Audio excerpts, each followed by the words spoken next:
You are still watching Wide Awake right here on Doxa TV. My name is Deacon Sally, and we are blessed that you are with us here today this morning. And once we have reached the top of the hour, today is a special day. We are having a special guest today right here in our studios. And this gentleman, most of you know him by different ways. Some of you know him as Mr. Economy. Some of you know him as Teddy Ruseke. He has done orthopedic through Mulago Paramedic School. He went through Nkumba University and did a bachelor's degree in procurement and supply chain management. He is currently pursuing a law degree at Victoria University. He is a director of Sebo Foods, and besides that, he was a sales and marketing or the PR for Uganda Police Football Club. This gentleman also is known. Also, he was in NRM as a mobilizer before, but then he also went to DP. But later on, he changed his mind, and right now he came in as an independent for everyone. Right now, he's no one other than himself, Honorable Abraham Luzzi. You're most welcome to Doxa TV, Honorable. Thank you, viewers and listeners. My name is Abraham Luzzi, as he had said, for sure. It's a pleasure to be with you here in trying to streamline what could be the possible ways how to make our communities better and leadership in Uganda and Africa at large. Indeed, it is true. I once was in such portfolios, especially in mobilization for our National Resistance Movement Party in that time. Then indeed it is true, as you have said, I shifted to to Democratic Party, yes. And I find it challenging. Many people used to ask me, why did you swiftly change from the NRM to Democratic Party, or now you are independent? To be honest, there are so many factors and reasons. To me, I believe political parties and dispensation was not fit, or is not even fit for all African consumption. Yes, sir. Political parties, basically, they create unfair, unrealistic competition for Africans, and it causes more harm than good. It brings divisions, hatred, jealous, and much more. Nothing than cohesion. But to me, I believe if Africa is to grow, what they need is not about political parties. They are not so civilized due to the fact that they have so many tribes, so many religious attachments. You find that Africans tend up to be taken as gullible by many politicians. Yes. Therefore, I concur with many that think political parties have caused unbelievable stress and confusion in our communities and the cohesion they would bring. To be honest, it's a competition for commercial gain, superiority, and not actually exchanging ideas or debate. We need to decommercialize politics. Many people come to politics to possibly get jobs, employment, and things like that. And my opinion is completely different. Africa is very rich with the resources, human resources, and natural resources. They need to concentrate on how to commercialize such projects and enhance their livelihoods. So many people don't involve in agriculture, innovation, science, and actually even technology. We are saying this idea of moving around, loitering and wasting time, disrupting businesses for different communities, making various vast rallies, shouting. At the end of the day, nobody grasps any of that information. You're simply like singing, you know. It is very bad for people to continue using this kind of method. We are in the 21st century. Let's go digital, let's go smart. Call the people on a podium like this one. Let all people talk, contestants, and air their views. And let everybody go back to his work. The good thing even with that, it is recorded. Anytime, even if you missed at your workplace. Africans waste a lot of time. Shame upon you. And they keep blaming each other, keep blaming the colonialists, whatever. Africans, guys, take up responsibilities for your failures. You waste a lot of time and blame others. You have no respect for yourselves. Shame upon you. And within this 21st century, you either change or change will change you. That's it. All right. All right. Yeah, we're still with the MP aspirant for Kampala Central, Honorable Abraham Luzzi. So right about now, you said about, you were talking about the political parties. So you were the NRM mobilizer some time back for Mityana and Mubende. Is that right? For some time back. Yes. Yeah, then you switched to DP until you were like, no, let me become independent after I think you realizing certain things that maybe you are not happy with. So what caused that change from being a mobilizer, in Mityana and Mubende, that you had to switch to DP until you were like, no, let me go solo? What was that? What caused the change? Normally, like I've said, political parties, even within themselves, they have a lot of competition, unrealistic competition, and intrigue, jealous within themselves. They compete for funny positions within such parties, and they fight each other bitterly to death almost. So for my case, when I stood in Mityana, many people thought whatever I was doing and the ideas I had, they were saying, because I came with programs on how to enhance youth programs, entice them into farming, commercial mechanized farming, modern farming, where I picked a few youth and involved them, engaged them in modern agriculture. And we did experimental farms. And indeed, it changed their lives. Wow. So someone told me, what you're doing, the president will appreciate, because that's among his obligations and initiatives to see how to transform youth into a commercial community. So the NRM people themselves started fighting, competing. Themselves, within themselves. Fighting me and saying I'm going to take up their positions, things like that. It went bitterly to an extent of giving false information about me, and many people turned away their ears and eyes within the NRM fraternity, especially at higher levels. Then also, people talk about or think about, or is it commercializing and benefiting commercially from the NRM. They fight for unrealistic positions other than serving the people and the party. And their chairman, being the president, everybody is yearning to pick handouts from him. So we people who are independent, we will say, hey, look, you should come to politics when you are able. That's true. Forget about picking handouts and seeking to meet the president and ask him for this and that. Me, I'm saying every Ugandan should work. There are so many opportunities here. Actually, look, I was not interested in picking up any handout from the president because I don't need free things. I am a businessman. If I need money, I go for business. So it caused a lot of confusion, and definitely I was fought, and they made sure I failed. Can you imagine? Oh my goodness. That's I went to the Democratic Party, and they welcomed me professionally. It's one of the most organized parties. Wow. Unfortunately, still people don't know about that. No, it's one of the most organized party. In all the parties we have in the nation. Wow, that's amazing. That's something new. They welcomed me with respect. But also, as I was there, still people were asking me about their presidential candidate, Mr. Mao, about the agreements he did with government. I was like, hey, guys, look at me individually and ask me, and challenge me or ask me what programs do I have for Uganda for tomorrow. And even I was like, hey, guys, look, I am not here to seek for a job. I am here to serve patriotically because I love my country. Our elders, from whatever they have done, fighting for this country, to put it at a level where it is, there's so many opportunities, farming, the peace. Like, yes, there are things to change or improve, but not everything is as bad as what we think. So then from there, that's when you were like, no. Yes. So then later I decided, I say, hey, every party, they tend to own you and control you. I said, my dear, my mind is completely independent. Yeah.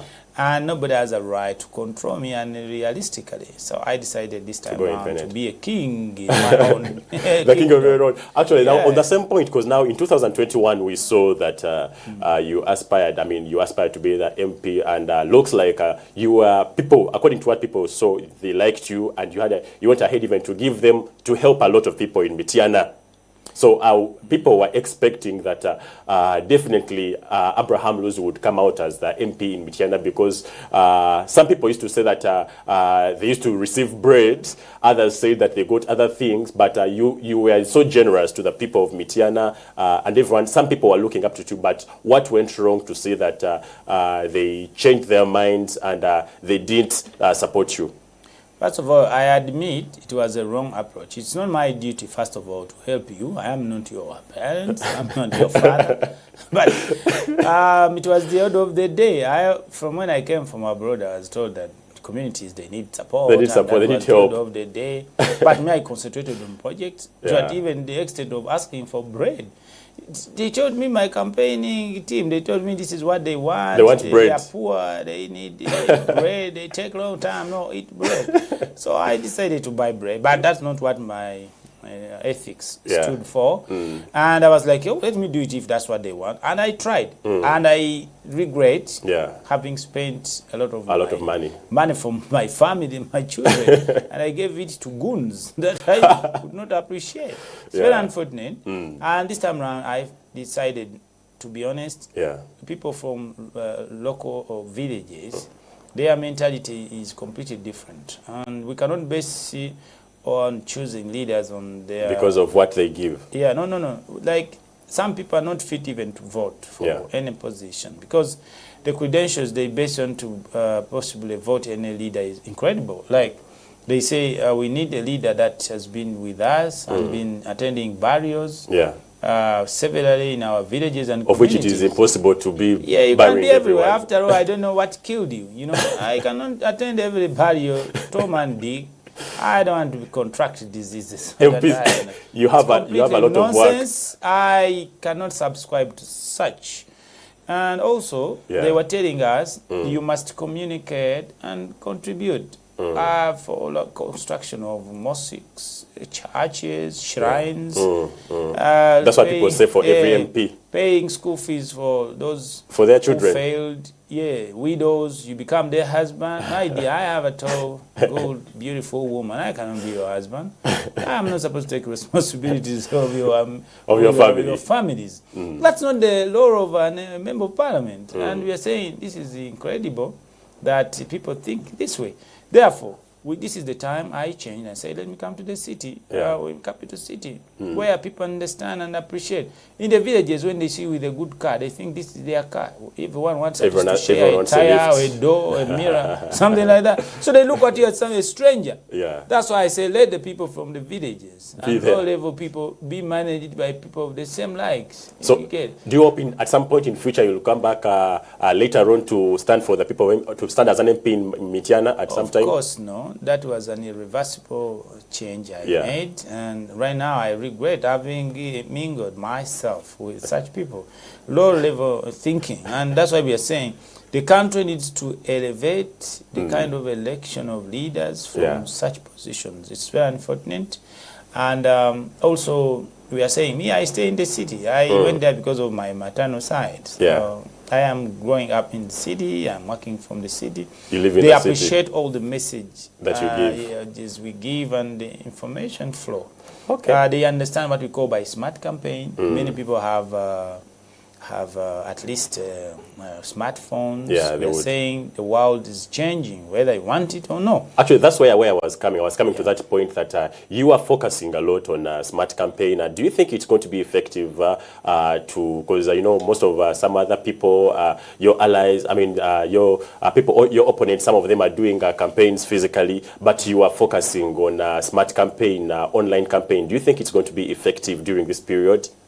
Yes, very effective, because the way, as soon as I disseminate information to the electorate, it reaches them as fast as possible, because the city, at least 95% of the occupants or residents, they have telephones. Even if these slums that are within the city, they also have at least elevated to the level of having a telephone, smart telephone, and be able to buy data.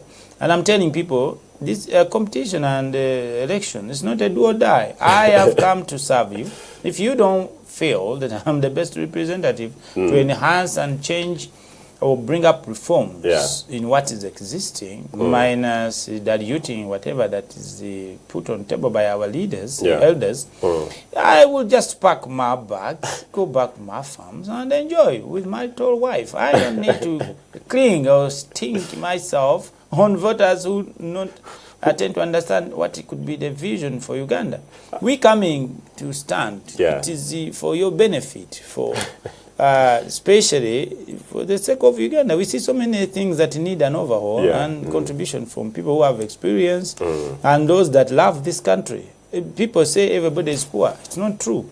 My dear, you are poor alone, and stop talking in plural. Some people are doing very good investments and utilizing this country well. Others are saying the country is bleeding, Africa is bleeding. Shame upon you. Nothing is bleeding. The continent is not bleeding. It is you watching that is bleeding. Adding on, that's the point. Yeah, you're doing nothing. Africa is full of minerals, resources, agriculture. What are you doing? Simply the youth are busy right there chanting and following useless politicians. You listen to people who have no knowledge, and that's definitely what you will harvest. Now, you also talked about at some point you said that someone to contest to be an MP or a leader, at least you need to have about 500 million shillings on your account. You also say that they need to have at least a good home, a good car. But I'm sure there are some people out there who have good mind, good leader skills, but they don't have that financial muscle. So what would you say about that for someone out there who doesn't have the financial muscle, like the 500 million on their account, as you said, but they have the knowledge, they have the wisdom to lead the people? What would you say about that for someone who doesn't have the money? Yeah, I have been very profound in mentioning and advising that for sure I am a reformist. First of all, that's my stand. I am respecting what all our elders have tried to put on the table. We should appreciate it. Yeah. And we are saying a lot needs to change, and we believe we should come up and put a brick on the construction of our country to completion. And we are saying we are not the Joshuas or the Moseses. Everybody in transition to developing our country has a stake. We set up some sieve of minimum qualifications that would be to produce good leaders in Africa and Uganda. And I said, first of all, for Uganda, it was a shame to say minimum requirement is that of a high school. It's completely unbecoming. What was the minimum requirement by then? No, it should be. I don't know. But the fact that currently it is a high school qualification, it's a shame. A person of that caliber has seen less in calculations, statistics, and many methods of management and application of digital transformation in this digital era. The world is going digital, and we're saying someone should have seen and analyzed or even attended. At least a minimum qualification should be a degree. A degree, not a senior six. Yes, a university degree. And this could show that indeed education is of value because it has many values in a relationship to management and many. Also, we are saying give our institutions credit. Otherwise, everybody will think there is no need of at least pursuing a degree or more. You make our education and digestible. So it is true, at least a minimum requirement for education should be at least a degree. Then we are saying you must come with at least your own mode of transport. You should qualify. You should be a leader, exemplary that is satisfied. Not waiting for the money from the government. From Uganda, you see that they get allowance or a grant called a vehicle grant. That's around 200 million. And it's around, I think, that's around $60,000. Everybody is yearning for this. That's why they are fighting. You find someone from university is coming to compete and attend politics simply because he's yearning for that grant. And he wants that cap of 200 million. We are going to abolish that so that we have someone that can at least afford a good car for yourself. We can only do fuel, maybe. If at all.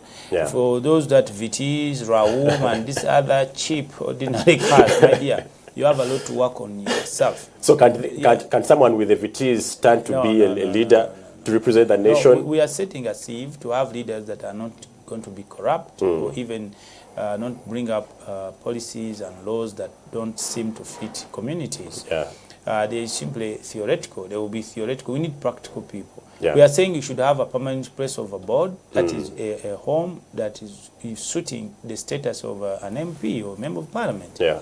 And it should be in your names. You cannot hire. We don't want someone renting, because we want also to abolish house allowance. Yeah, things like that. Also, you should have a full medical cover. Yeah. Whereby we've been having scenarios in Uganda where hospitals have been neglected and people swindle or even all the money, steal drugs, embezzle funds that are allocated for health sector. So we are saying we want someone who has already an insurance and at least you take care of your health. The government has been spending a lot of money on not wait for the government to take care of your health. We need at least a nationalized policy. Yeah. I'm even proposing a national insurance policy whereby every Ugandan can just have at least a card and be able to access medical attention from every good hospital. That's amazing. And we've seen even an example. One friend of ours, Basaja Balava, his mother recently had heart issues, and they all regret. They were once told that in the event, at least if you had an insurance, it would cover all this. It would cover all that. Spending millions of money. Yes. Yeah. So, and these are the things we are telling you. We who have traveled, we've seen it elsewhere. It's very unfortunate that many African leaders travel outside and come empty-headed. So, we are saying any leader should have at least an experience of travel, show us where you've traveled, and possibly, if we're talking about benchmarking, you have experiments, something to compare to, you know. Okay. Also, many leaders have been getting passports for the first time. It's a shame. So this should stop. Also, we are saying you should show us you pay tax by presenting a tax clearance certificate and be an advocate for tax collection and increasing our tax base. Actually, on that point also, also talking about the minimum wage, you also sometimes say that you will have to put up a minimum wage for people. That's another point. I was complaining about taxes. Yes. I am saying it is imperative for every citizen to understand and be able to pay taxes. Yeah. Many Africans don't understand the instance of paying taxes. Yet, when they go abroad, they pay and be compliant at all levels. Yeah. It is only via tax collection that government tend to increase on their way of income and be able to produce service delivery. In Uganda, 95% people, and I believe Africa, they cheat taxes. It's very unfortunate. Yeah, that's unfortunate. And they think the taxes are collected for Mr. Museveni. It's very unfortunate. It's for the even the leaders, even the leaders from opposition, they completely teach the public completely wrong information for the sake of at least votes and winning cheap popularity among the electorate. It's absurd. So we are saying you should exhibit your ability and love for paying taxes and compliance. Show us that you need to pay taxes.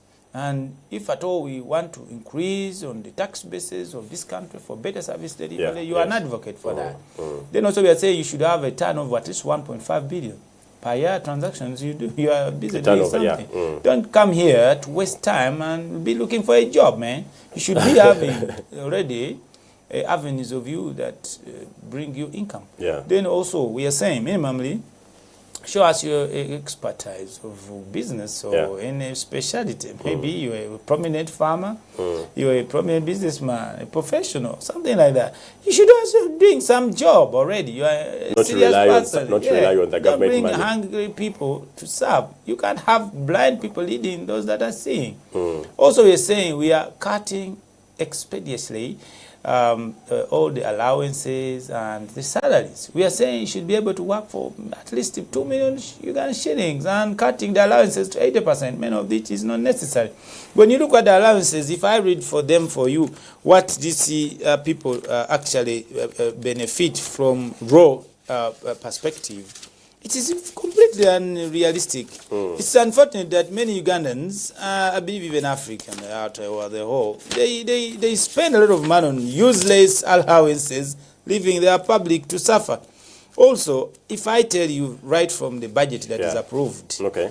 The approved budget for this year, it's very unfortunate that 72 trillion? Yeah, 72 trillion. And having seen that the current expenditure, there are two segments in the parliament or in the budget, approved budget.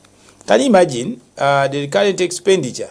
Are those expenditures from the budget that involve allowances, salaries, and then also luxurious privileges for an MP? Yes. If the budget of Uganda is 72 trillion, you find that expenditures, allowances and salaries and privileges, they take 36.9, almost 37 trillion. 37 trillion, okay. And the development expenditure that involves the 50 million people of Uganda, the population, is only 18 trillion. Now come to debts or loans, which you're supposed to pay 17 trillion.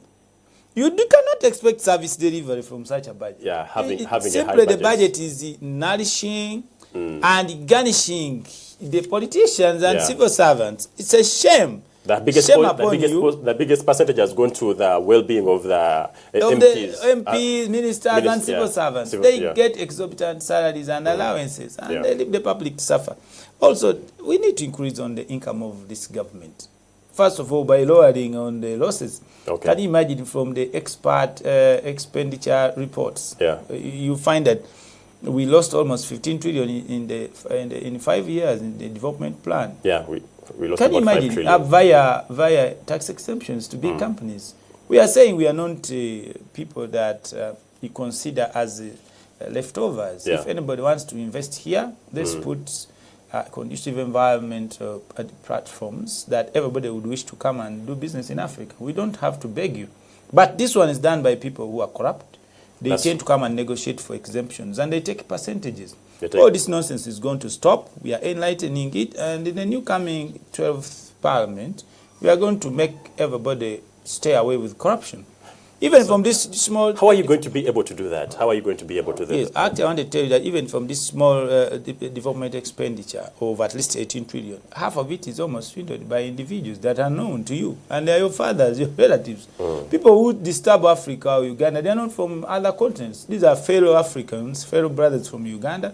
They swindle people's money, public funds. And these people are no more subscribed to church or religious leaders. They don't simply fear anybody. They even don't know whether God exists.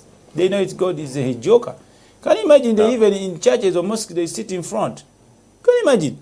We are saying we are bringing a stringent idea so that we bring a death penalty to anybody convicted of swindling and swindling government and public funds, or even causing gross financial loss to this country. So you would in 2 months, we should execute the mandate of investigation. And once you are found guilty, return our money with 10% per annum. Yes, interest. Or be put to death by hanging. We are going to hang your fathers, your mothers, and relatives.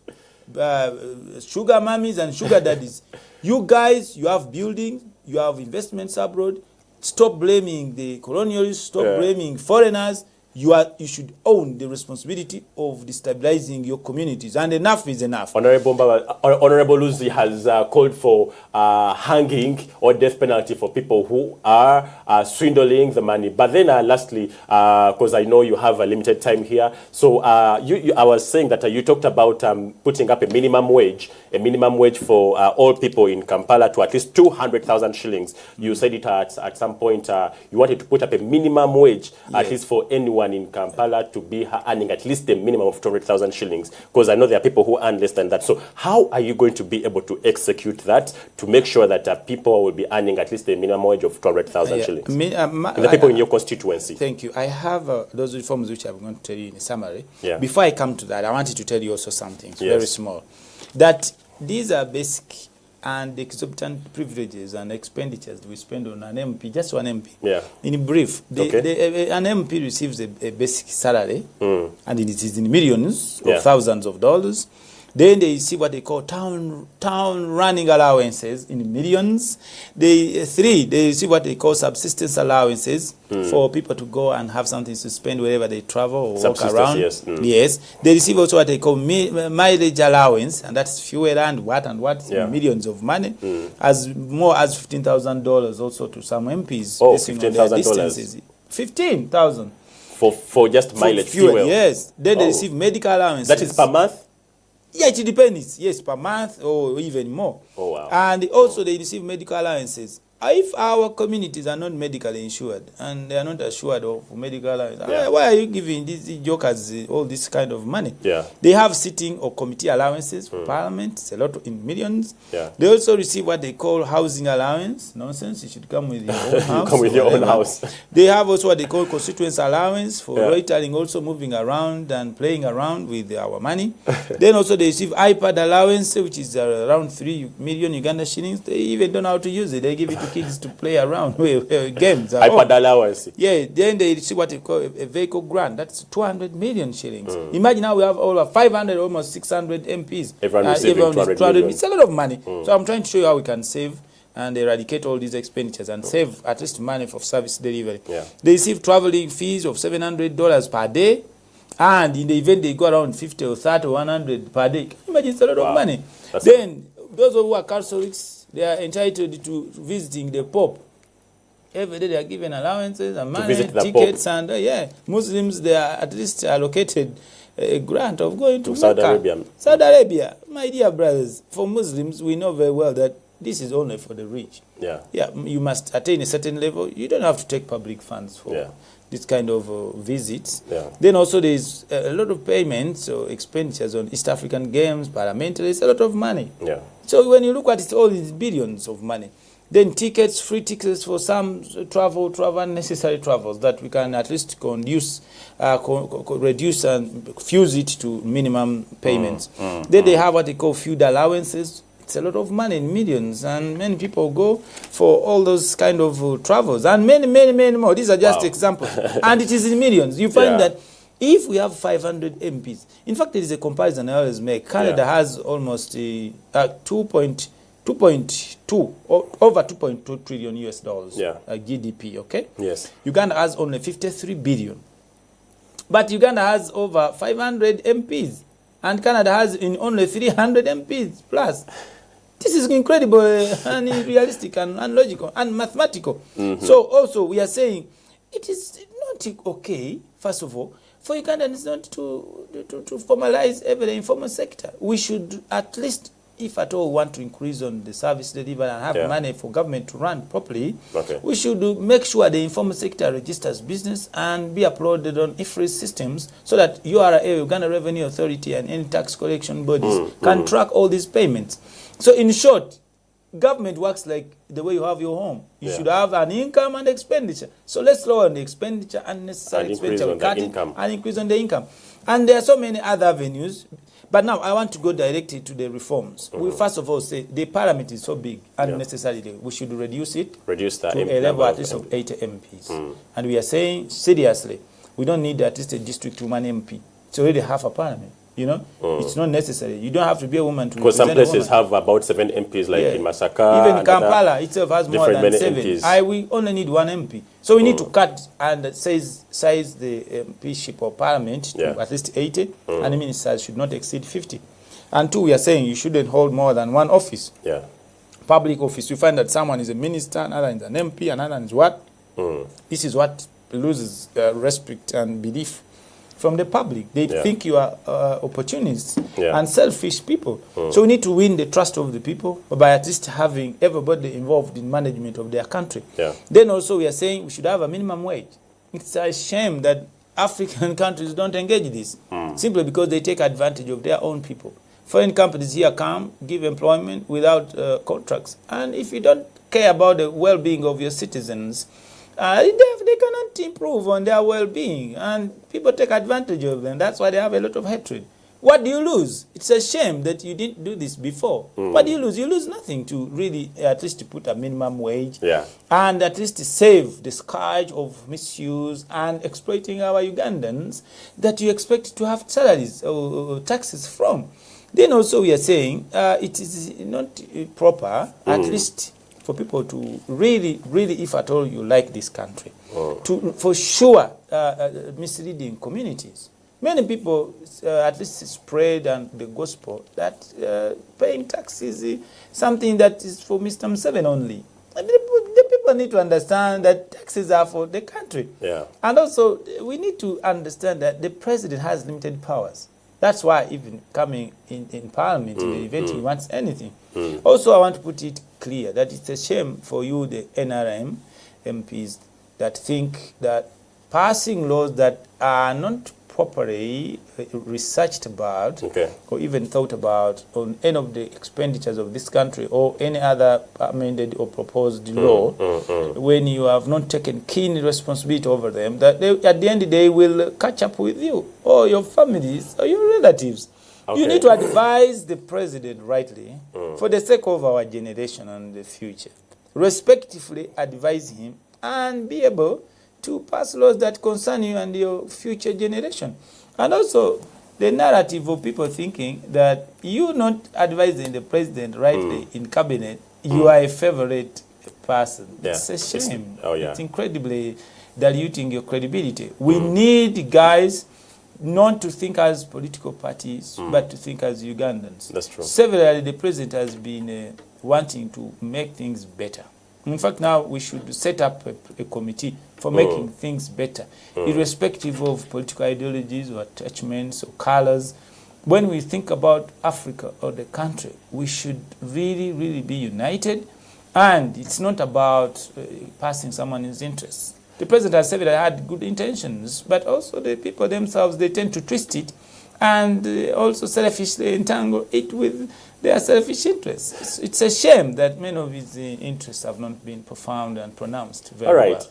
All right, yeah, we are still with, as we are winding up the guest, because he is supposed to be running somewhere else for another campaign as another session. But right now, I wanted you to speak to the people of Kampala Central, or I would say your voters, because you know, some people have been saying that some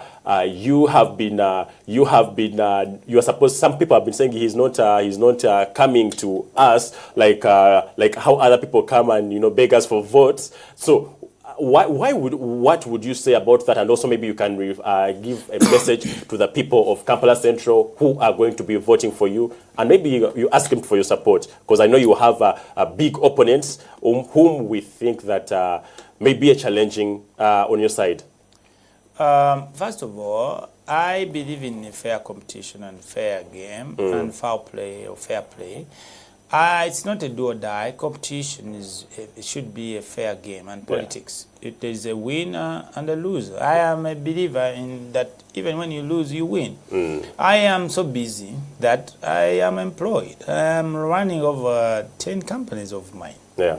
My coming to stand as a member of parliament is to at least have reforms in what we think is not going on well for the sake of our people. So fellow Ugandans, and especially Kampala Central voters and the electorate, this is the opportunity you have to choose right leaders that won't speak what you want to hear, but to do the right thing without fear or favor. My coming to you is not for commercial gain, because I am already employed by myself. And I'm too busy. But as a patriot and the love of peace, for which was fought by our elders, our fathers and relatives who have scars on their hearts, their emotions, and on their physical bodies, we believe instead of blaming them and criticizing them negatively, if you have something right and feels it should be done rightly, come and join. With respect, and we do it. And that's why I lay my experience, my knowledge and time on other resources to come and put a brick to the construction, building, beautifying of this peaceful country. To you, the opposition, it's not the routine that you only and simply oppose everything. But with respect, there is time to unite and debate about issues than insulting the personality of the president and the ruling party. That's not the opposition is all about. Again, To you, the NRM and government leaders, it is not about harassing the opposition that you exert your presence and authority. It is about having a big ear, have tolerance, work together, commitment, combat and fight corruption genuinely, because many of you are corrupt, including our friends. We know you. You know each other. This is the time to forgive each other. Come together as a country. Come together as Africans. Let's love each other. Let's utilize the resources. They are enough for us. Let's put programs and invest more in agriculture, and at least commercial mechanized agriculture. Let's at least have import substitution by encouraging our population to invest in small-scale industries. Let's promote our local investors. Let's create a group, a platform that is conducive for Uganda and Africa to do business. Let's teach our children how to share and have positive competition. Let's decommercialize politics. Let everybody don't think that whoever goes to politics is to steal and swindle government funds. We are putting up a stringent and hardening principle of no return, whereby we are saying we are proposing an amendment or even a proposal bill from the private members' bill to produce a death penalty by hanging, not by injection, by hanging, so that we really slash that small head of yours, slide like a ball into a pit. Whoever swindles government's money, Ugandans or Africans' money. If you need money, go to do business. Let's do at least foreign investment trade. Let's involve ourselves from abroad and bring resources back to Uganda. Let's get investors, partner up with them. Let's at least prioritize a Ugandan or an African. We are saying an ID should be used and should be credible. We must attach a financial figure of 2 million shillings at every national ID, so that one can borrow even and use collateral as ID as a security. It is possible, and we can do it. Let it be used in courts of law as a surety. We don't have to produce and harden processes of criminal proceedings or civil. Let's make the judicial officers work for the people, because it is us paying for them. We are saying these reforms, they are beneficial to the communities, including your relatives. When we make laws, they should be for us. We are saying enough is enough. Whatever we are talking about, like let's at least improve the prison or police cells. Let courts be next to police stations to shorten the process of justice. Justice delayed, justice denied. And these are your children, your fathers, your relatives.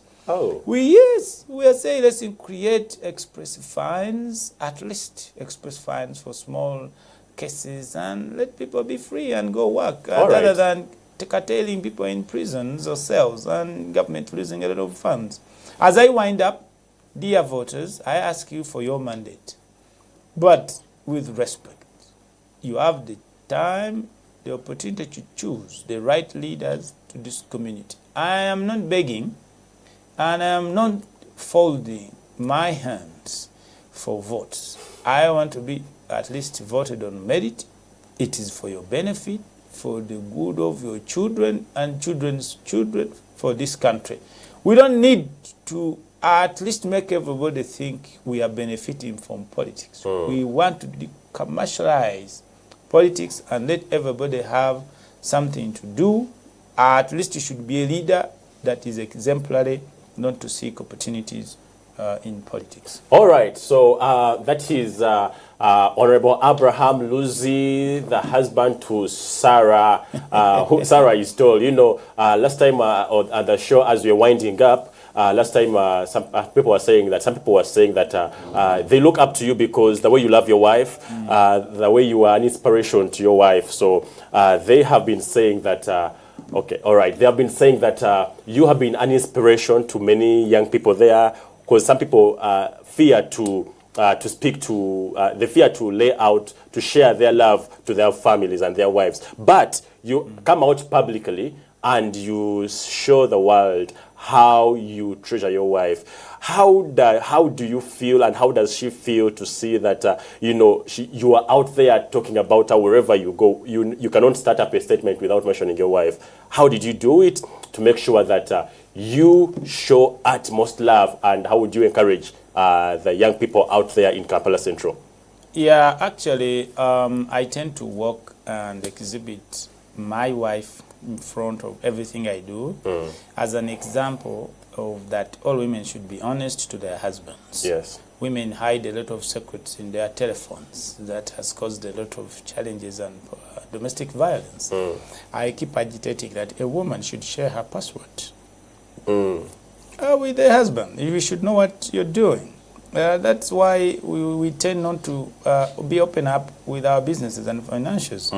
Because we feel you're not honest. So my wife is an example of a beautiful, tall, slender, strawberry tree-like woman that is prepares breakfast, warm, organic breakfast for me every day. Yeah. Women who tend to be in a hurry all the time. And I'm keeping telling you, if you need good things and be loved by your husbands, please make sure your husband is number one in everything you're doing. They will always work and be blessed in your families.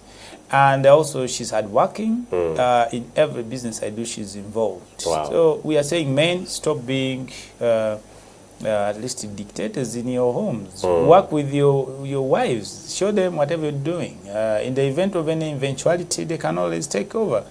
So the same to women. That's why we are doing DNA all the time, and it's a must. And in fact, one of the reforms I'm saying, please, at birth, we are going to put a law. Every child shall have a national identification number, passport at birth, and even a DNA. We should be sure at birth who is the father of this bastard or this beautiful son or child. As I wind up again, I was telling you that, please, members, especially the youth, stop following up useless politicians from door to door. Stay at your workplace. Nobody is going to feed your families or help you. Then also we are saying, we say not to post-election violence. Friends of Uganda, as a subscriber by everybody, irrespective of political parties. Me, I don't have any political party. I'm an independent. I belong to every political party. I should say the truth at all sides. We are saying we should not tolerate anybody who is intending to disrupt the peace and businesses of Ugandans that are busy. After elections, please, if they have won you, pack your small bag, go home, sit, and do other things. We don't expect anybody to disrupt or to appeal. Or to you can use such redresses like court and whatever. After all, like I've said, choose 10 instead of 1, because you are following 1 and you should be accepting the results. So we're saying on the presidential level, guys, choose who do you think is best suited, and I always give you a puzzle. Is 1 greater than 10? So put your candidate who is 1 and who is 10, and choose 10 always. I sign out, and I want to say it's a pleasure meeting you. We will keep on exchanging ideas for the sake of Uganda and for the sake of Africa. This is the time Africa to come up. In fact, we should disseminate information to the public that this is the time to at least to remove all barriers of borders, and we unite as a country. And we need to tell the people the advantages of all that. It's been an advocate by the president to make sure Africa integrates into a bloc. It's up to you to take it. Communities, especially those who are doing business, it's paramount. What I have not said, by the way, it's about the city where I represent. We know we first of all going to enact or even amend laws that govern the tenant landlords. And for Kampala Central. Yes, because we've been seeing several challenges where landlords they declare different rent. And then they hike it to the tenants, and then they report wrong and false figures to URA or Uganda Revenue Authority. It's a shame. So swindling money even in the rent. Corruption, and we are coming for you. Then also we are saying the ideas of having toilets or rhinos for hire or payments and garbage. The landlord should have all these organized and should be among the package on the rent. And in that agreement or MOU, even increasing the rents per year by hiking it by 50%. Yes, it doesn't really make sense. So we are going to regulate and zone this country that prices of different buildings and even land and much more. The population needs to be guided. So also we are saying I am going to bring a proposal via a private members bill that let Kampala be accorded a special status, being a capital city, and be given a special vote for funding, like to at least cater for infrastructure, the potholes, beautifying the city, and also having some flyovers to cut off the jam, the traffic, and at least widening some roads to make sure they can at least carry and reduce on the traffic jam. We need the garbage, proper management of waste. Wasting, yes, professional companies. And to avoid we need flooding. to outsource. Yes, we need to outsource companies that really have experience in this work. And I believe without corruption, surely we can have a beautiful Uganda and a beautiful Africa. Wow. Yes. Yeah, so that is it. We have been with the man himself, the husband to Sarah. Sarah is told Honorable Abraham Luzzi, as we have shared, as we have said that he's the man who treasures his family, his wife, and he's the man who has stood up to say that, no, I'm not going back to Mityana, but I'm coming now to represent Kampala Central. And he has shared with you what his vision is for the people in the city center and people working in those malls. He has shared with you some of the things that he's going to be transforming, and he is going to be making a lot of reforms to the city, as he has shared with you. So right now, we are going to go for a short commercial break, and I will be coming back again with Stella to share with. We still have our news briefs, we still have sports, we still have the motivation, and a lot stocked up for you up to the hour of 10. My name is Dickens Sally. Let's go for a short commercial break, and we shall be back right here on Doxa TV.